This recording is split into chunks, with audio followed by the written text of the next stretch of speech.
నమస్తే, welcome to leader TV. నేను మీ journalist Naresh. ఇక బండి సంజయ్ అట్లే ఇటు పక్క ఈటల రాజేందర్ మధ్య ఒక రకమైనటువంటి వార్ నడుస్తా ఉంది. అది కోల్డ్ వార్ అని గతంలో మాట్లాడుకున్నా, ఇప్పుడు అది డైరెక్ట్ గా హాట్ వార్ కి వచ్చేసింది. ఇక ఓపెన్ గానే మాట్లాడుకునే స్థాయికి ఆ పరిస్థితి వచ్చేసింది. ఎందుకంటే ఇక ఒకరంటే ఒకరికి నచ్చని గిట్టని పరిస్థితులు నెలకొన్న ఈ పార్టీలో. ఒకరేమో గతంలో అధ్యక్షుడిగా పనిచేసిన వాళ్ళైతే, ఇంకొక ఆయనేమో ఇప్పుడు అధ్యక్షుడు అయిదాం అనుకుని ఆయన ఆశలు కాస్త నిరాశ అయిపోయిన పరిస్థితి ఇంకొక ఆయన. సో వీళ్ళిద్దరి మధ్య అసలు ఈ పంచాయతీ ఏంది, ఎందుకోసారికి మరి బండి సంజయ్ ఈటల రాజేందర్, వాళ్ళిద్దరు ఎవరో కాదు, బండి సంజయ్ ఈటల రాజేందర్. మరి వీళ్ళిద్దరి మధ్యలో ఈ పంచాయతీ ఏంది, ఈ గొడవ ఏందని ఈ పత్రిక పెద్దగా రాసింది. కరీంనగర్ లో ఈటలపై కుట్ర, ఈటలపైనే కుట్రనట. సంజయ్ రాజేందర్ మధ్య ముదిరిన ఆధిపత్య పోరు. స్థానిక ఎన్నికల్లో పీక్ స్టేజ్ కి చేరుకున్న కోల్డ్ వార్, ఒక్కొక్కటిగా బహిర్గతం అవుతున్న కుట్రలు, ఒకే గ్రామ పంచాయతీలో ద్విముఖ పోటీ, ఈటల వర్గం ఓటమి అంటూ బండి టీం ప్రచారం, రాజేందర్ డమ్మీ చేసే ప్రయత్నాలు, ప్రత్యర్థి పార్టీలకు కేంద్ర మంత్రి ఫండింగ్ చేశారన్న ఆరోపణలు. ఇయో ఏమని, ప్రత్యర్థి పార్టీలకే కేంద్ర మంత్రి ఫండింగ్ చేశారని ఈటల రాజేందర్ వర్గం అంటా ఉంది. కేంద్ర మంత్రి బండి సంజయ్, ఎంపీ ఈటల రాజేందర్ మధ్య ఆధిపత్య పోరు మరింత ముదిరింది. సర్పంచ్ ఎన్నికల సందర్భంగా వీరి కోల్డ్ వార్ పీక్ స్టేజ్ కు చేరుకుంది.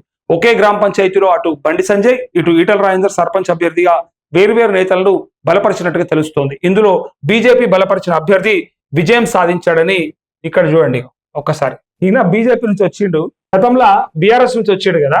ఇగో బండి వర్గీయులు చెప్తూనే ఈటల బలపరిచిన అభ్యర్థి ఓటమి చవి చూశాడని ప్రచారం చేస్తుండడం పుండుపై కారం చల్లినట్లయింది.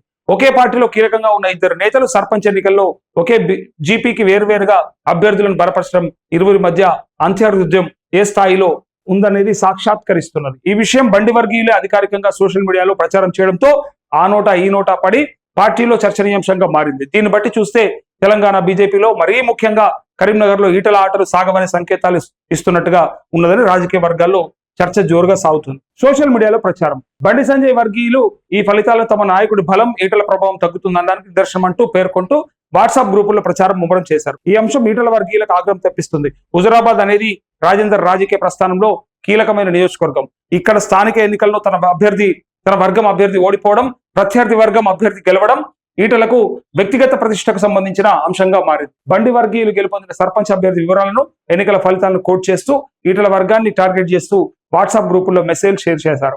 దీంతో బండి సంజయ్ బలమేంటో తేలిపోయింది. ఈటల కోటకు బీటలు వంటి వాక్యాలతో కూడిన సందేశాలు పార్టీ శ్రేణుల్లో హాట్ టాపిక్ గా మారాయంటూ ఈ ప్రచారంతో ఈటల వర్గీయులు తీవ్ర మనస్తాపానికి గురవుతున్నారని ఈ వార్త.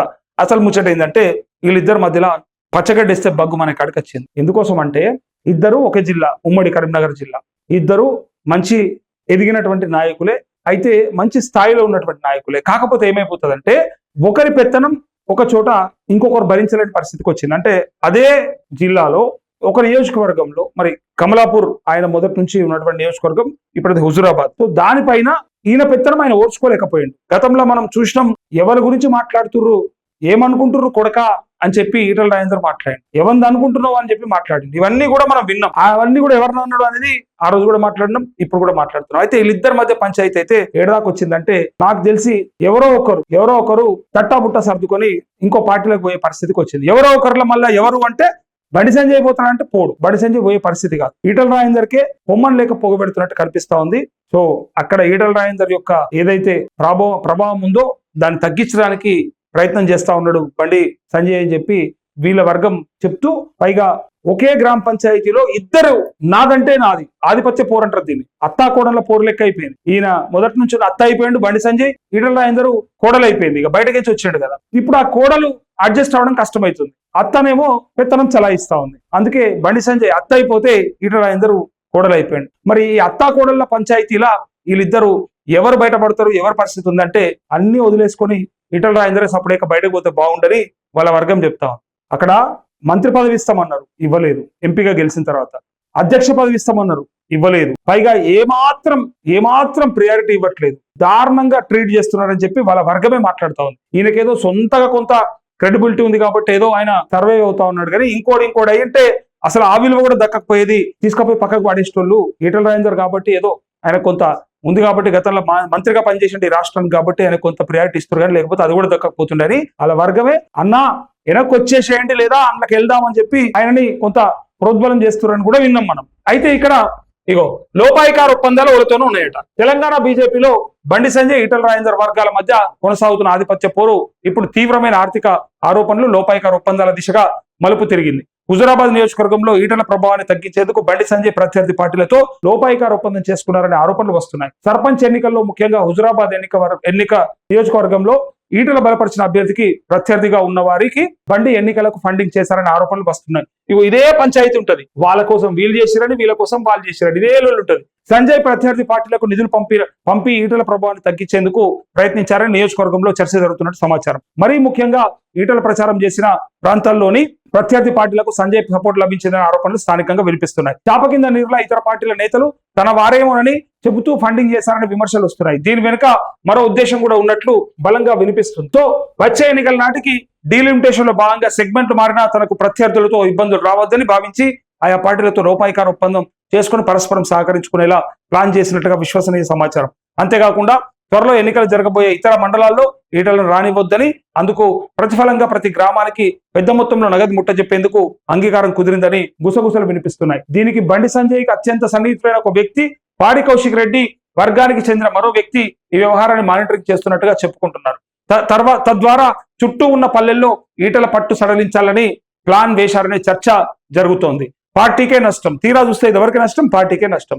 హుజురాబాద్ అసెంబ్లీ సెగ్మెంట్ పరిధిలో కమలాపూర్, భీమదేవరపల్లి మండలాల్లో తొలి దఫా పోలింగ్ జరిగింది. హుజురాబాద్, జమ్మికుంట, ఇల్లంతకుంట, వీరవంక మండలాలకు 3వ ఫేజ్ లో పోలింగ్ జరగనుంది. కమలాపూర్ మండలం ఉప్పరపల్లిలో బీజేపీ బలపరిచిన సర్పంచ్ అభ్యర్థి రాకం శ్రీనివాస్ 90 ఓట్లతో విజయం సాధించారని బండి వర్గీయులు వాట్సాప్ గ్రూపుల్లో అధికారికంగా ప్రచారం చేపట్టారు. అలాగే ఇక్కడ ఈటల రాజేందర్ బలపరిచిన అభ్యర్థి రాకం సంపత్ ఓటమి చెందారని పేర్కొన్నారు. భీమదేవరపల్లి మండలం రసూల్పల్లిలో బీజేపీ బలపరిచిన అభ్యర్థి మహేష్ విజయం సాధించినట్లు వివరించారు. అయితే ఉప్పలపల్లిలో ఈటల ప్రచారం చేయలేదని ఆయన వర్గీయులు చెబుతున్నారు. కమలాపూర్ ఈటల రాజేందర్ సొంత మండలం, అక్కడ ఆయనకు బలం లేదని ప్రూవ్ చేయించాలని బండి సంజయ్ చేస్తున్న ప్రయత్నాల్లో ఇది ఒకటని ఈటల వర్గీయులు చెప్తున్నారు. గతంలో బీజేపీకి అభ్యర్థులే లేరని, కొందరైనా వచ్చారంటే అది ఈటల వల్లేనని చెప్తున్నారు. వ్యక్తిగత ఇమేజ్ కోసం బండి పాకులాడుతున్నారని, ఈ పోకడలతో వ్యక్తిగతంగా ఆయన లాభపడినా డ్యామేజ్ అయ్యేది పార్టీ అనే విషయం గుర్తుపెట్టుకోవాలని సూచిస్తున్నారు. ప్రస్తుతం ఇరు వర్గాల మధ్య సోషల్ మీడియాలో సాగుతున్న ఈ యుద్ధం తెలంగాణ బీజేపీలోని 2 బలమైన సామాజిక వర్గాల ఆధిపత్య పోరును కూడా ప్రతిబింబిస్తుందనే చర్చ జరుగుతోంది. అయితే గురువారం ప్రధాని మోదీ బీజేపీ ఎంపీలకు క్లాస్ తీసుకున్న కొద్ది గంటలకే ఈ ఆధిపత్య పోరు బహిర్గతం అవడం హాట్ టాపిక్ గా మారిందంటూ హైకమాండ్ స్పందిస్తుందా? మరి ఈ విషయంలో అసలు హైకమాండ్ ఏం చేస్తుంది? వీళ్ళిద్దరి ఈ వివాదాలకి, మరి ఈ బీఫారం పైన చెలరైన వివాదాలు ఏవైతే ఉన్నాయో, మరి ఈ ఫలితాల తర్వాత మరింత గందరగోళమయ్యే పరిస్థితి ఉంటుంది. కాబట్టి మరి హైకమాండ్ కలగజేసుకుంటారా అంటే కలగజేసుకో. హైకమాండ్ కు చాలా ప్రియారిటీస్ ఉన్నాయి, చాలా పనులు ఉన్నాయి. ఇక్కడ పార్టీతో సంబంధం లేదు. ఎంపీలు ఎమ్మెల్యేల మధ్య సమన్వయం లేకున్నా సరే, అసలు పార్టీలో ఒకరి పక్క కూర్చొని మాట్లాడుకోకున్నా సరే, వాళ్ళకి రావాల్సినంత మైలేజ్ వస్తే చాలు, అంతకంటే ఎక్కువ అక్కర్లేదు.